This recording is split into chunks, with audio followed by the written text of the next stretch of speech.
And were they done at what stage of the company? Was it in the first month, or we'll ship the first product, then write the values? How did they come about? Yeah, it was like day one, before product, before design, before anything. Like the founding team sat together and we tried to align on the values. I mean, that's probably the most important thing. That's like the strongest competitive advantage over the long run is probably the culture of a company.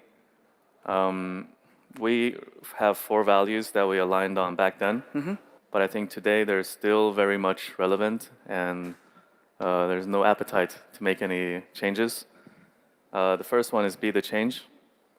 What this means is take ownership, be proactive. You know, we're a small company. Not everything's going to be perfect, and we have a huge challenge ahead of us. So if you see a problem, you know, just jump in and change it. Nobody's going to be after you following up all the time.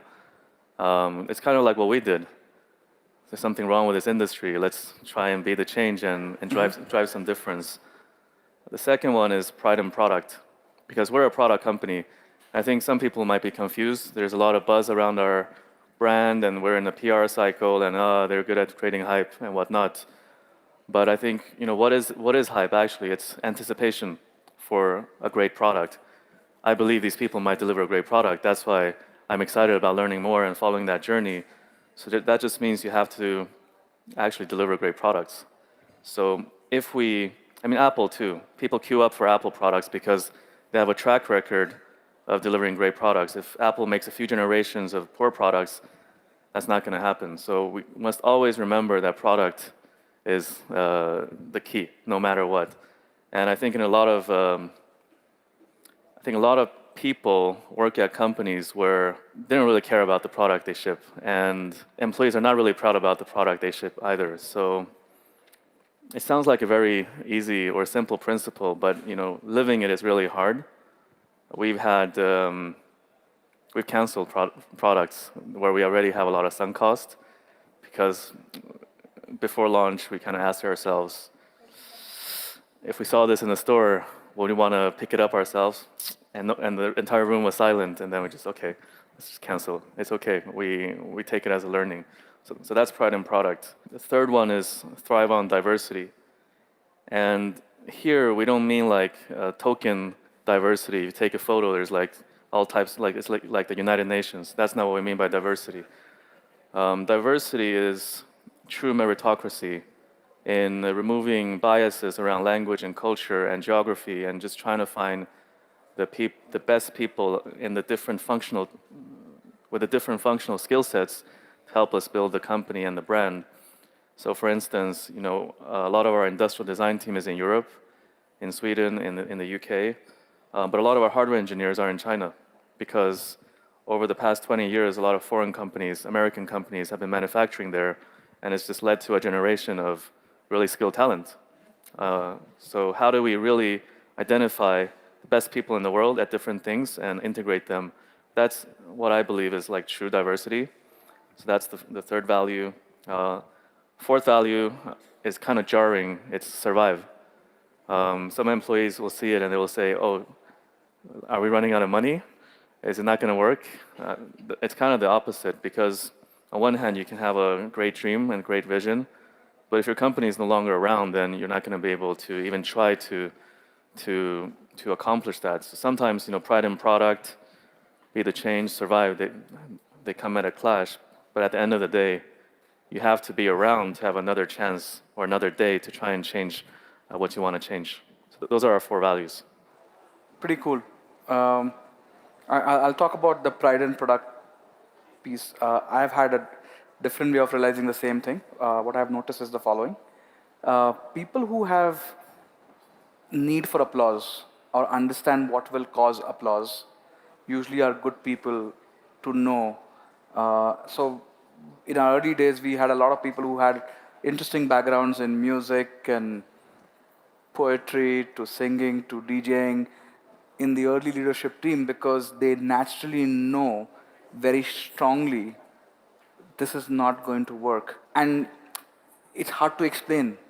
It's very hard for them to explain why certain things are going to work and not work.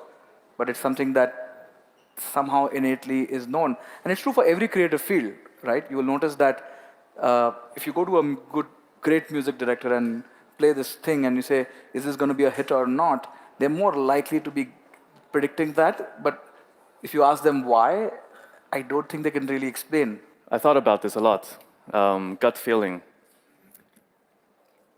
Gut feeling is not random. It's everything you've been through in your entire life, all the experiences you had. But it's just at this moment you're not able to articulate it in a very logical way. It doesn't mean that it's wrong or it's not something we should listen to. Yep.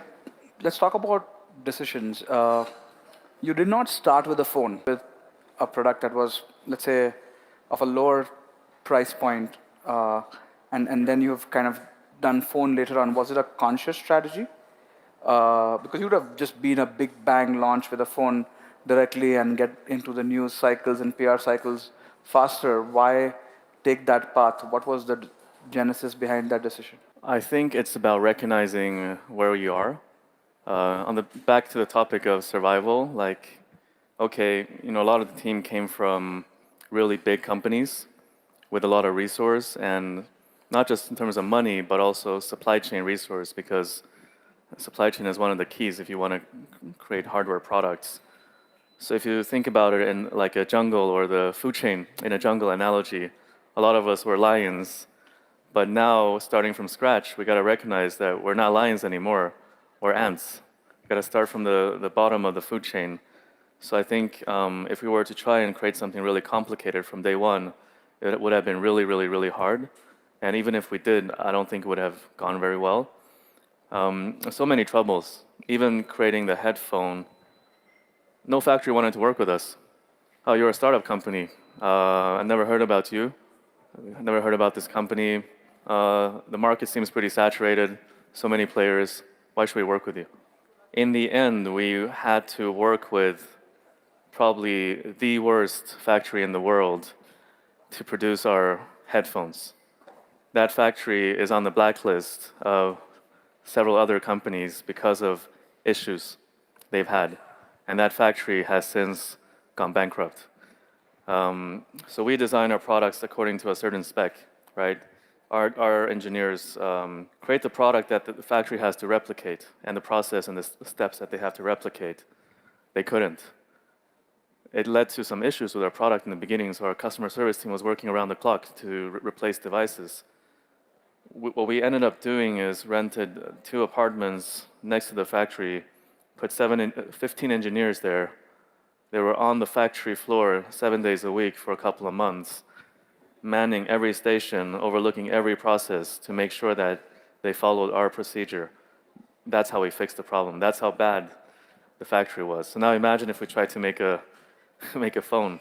Then when we wanted to make a phone and we went out to the supply chain again, they were like, in the past 10 years, everybody who's tried to make a phone failed. You had Razer phone, you had NextBit, you had Andy Rubin who raised $330 million, Launch Essential, didn't work. We lost a lot of money on working with Andy Rubin, why should we trust you? And there was a supply chain crunch for semiconductors due to COVID. Oh, we owe our big partners a lot of components already. Why should we even have this discussion? We started at the bottom, and then do the right thing for an ant. So we chose to start with headphones because still it was quite a fast-growing category, much more simple to make. And we figured that we could use the sales performance, our market performance of that product to prove ourselves. It could also help us get the team to start working together, because it was a brand new team. Most people didn't know each other. So just to get familiar, to gel.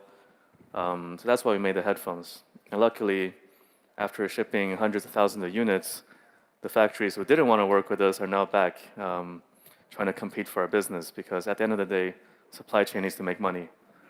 And luckily, using that success, we were able to convince more smartphone partners on the supply chain side to want to work with us. So I think you got to realize where you are. And in a recent internal town hall or all hands, I said, now we're not an ant anymore, we're a snail. So one step up. That's good to know. That's a lot of evolutionary jumps done for you. I have a question on, uh, again, back to the product. The phone is quite unique.